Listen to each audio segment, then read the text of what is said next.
Yeah, I didn't really think this through.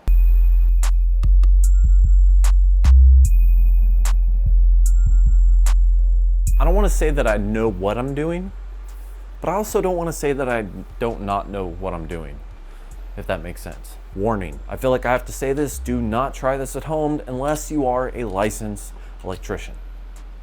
I totally have a licensed electrician. It's just behind the camera. He's camera shy and he doesn't want to be known. So let's call him Brandon.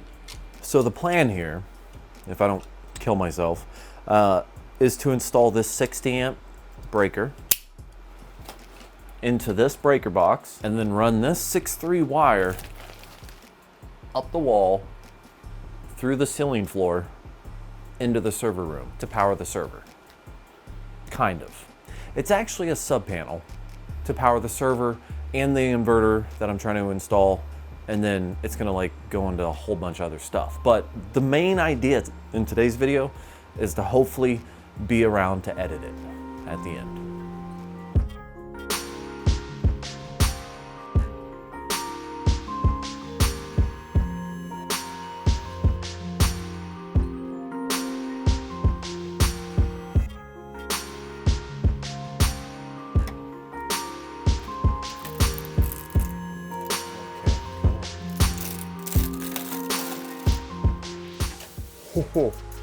Oh, wow. Okay, that was really close.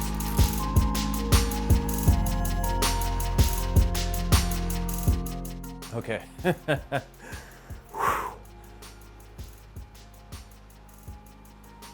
Talk about some precision cutting. Like, seriously. That wire right there was super close to the drywall. Didn't even nick it. I mean, check that out. Look at that. It was right there.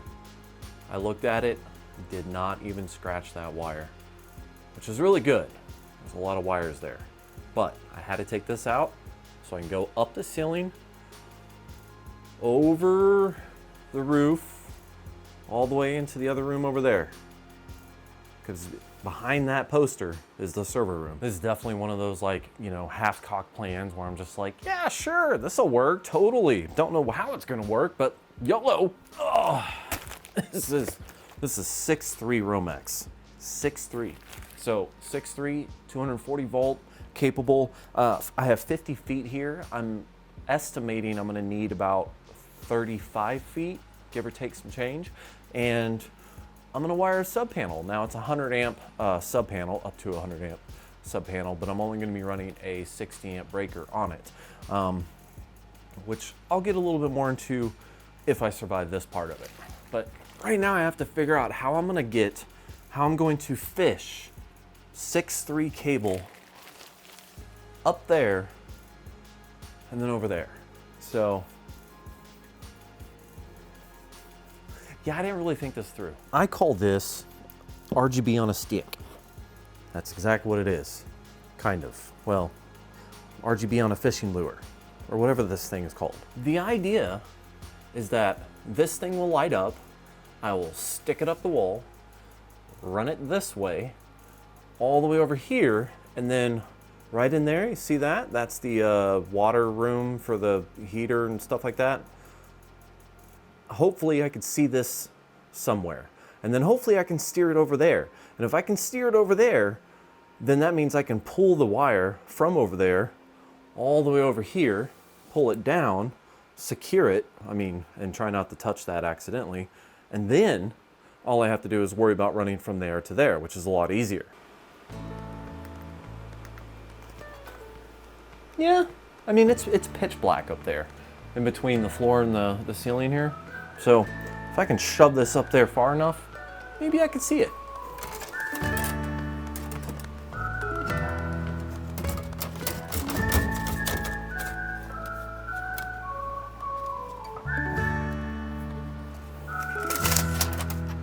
Ooh.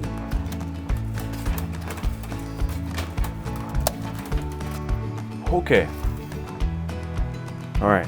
Brandon is telling me that I need to cover this panel because I'm about to accidentally short those with the metal rod, and that would be bad. All right, this is, where all the heat and air stuff is. This is the access area that I'm talking about. Now, whoa, oh God, almost fell off. All right, this is where all the magic happens. And by magic, I mean, I don't know what I mean. Now I can tell this is gonna be a pain in the butt.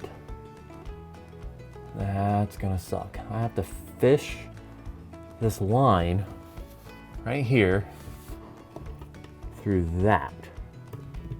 So that's probably why that was difficult to run, because, I mean, look at that. Look at that.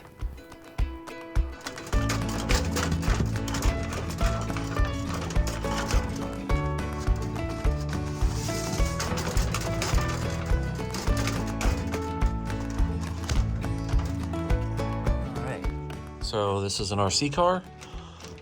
It's a little weighted down now. I have put a G3 on it. That's hooked up to my Blue Iris, and I'm gonna drive this around and see if I can find a clear path to try to fish through, because I've been fishing for longer than I want to admit. And there's a big chance I'm gonna lose this thing, but just in case I do, I'm gonna attach this to it, because, you know, there's no way this could backfire. Absolutely no way.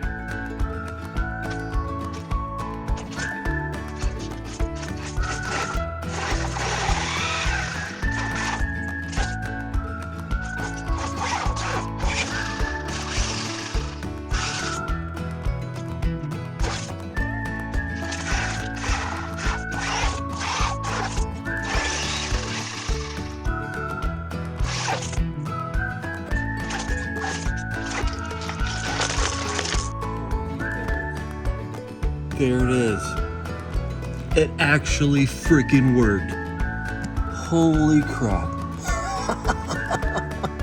Yes. I was able to recover my camera, but I think the battery died, or the motor died, or something died. But I grabbed it and pulled it because I still have this string attached. Grabbed and pulled over here. I'm just trying to get my battery and my USB cable off of it, but I think I'm just gonna have to accept the RC car as a loss. It did its job. I know I have two cables. Well, actually one cable. This one goes all the way to the other side. This one was just for the RC car.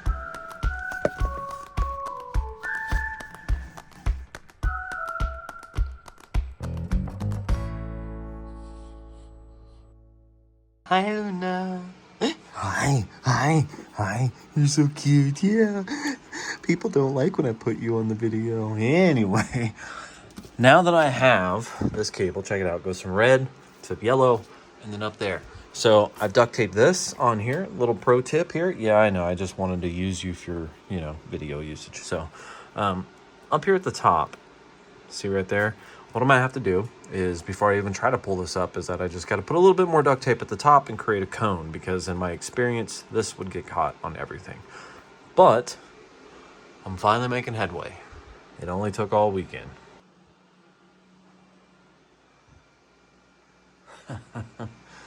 Oh man. This quickly went from like, oh hey, I'm gonna produce this video right, use a good camera, and get a lot done this weekend. And it turned into, holy crap, running a 240 line across the ceiling floor is ridiculously difficult. And now I'm at a point where I should have been here Saturday evening, but it's Sunday night, and I'll have to show you. So as you can see here, here's the 240 line. That's a 6.3 that I just worked all weekend just to get ran over here.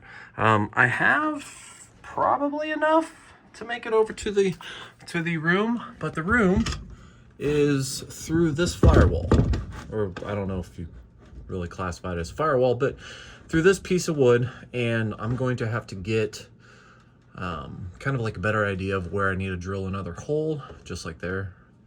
Drill another hole, or pull it through that hole, which that hole looks pretty small. So I'm gonna have to drill another hole and then feed that, which comes down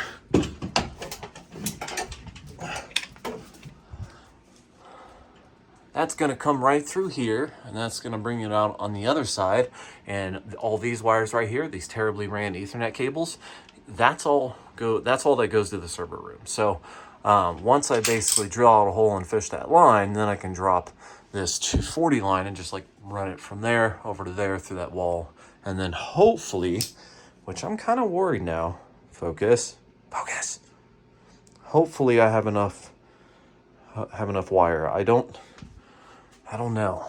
I feel like I do, but I feel like I'm also cutting it really close. So even though I didn't actually get to the sub panel this weekend, I feel like I did a majority of the labor needed. This is what's left of this line. So I think this will come down to about right here. So I think I need to pull this down a little bit more, just to make sure it's wired up with enough slack and all that before I do too much over there. So obviously there's a little bit more I got to do just to make sure that this is going to be, that would suck to be like 6 inches off or something. Yeah, so I got to make sure that's good before I finish everything up. But I did end up sacrificing an RC car to the wiring gods today. It had RGBs on it, and Luna loved to play with it and chew at it and chase it and all that other kind of stuff. So it does kind of suck losing it. It's about a $130 RC car. But it was a perfect plan. I mean, I drove it all the way over there, and then as soon as it showed up over there, I was able to reach my hand up there and grab the rope that I attached to it, and that was it. If I would have just led with that, I'd be like showing you a full-on sub-panel hookup right now.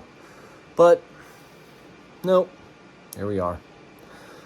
So this is stage 1.2 out of 20 of Jason's solar adventure / server room wiring.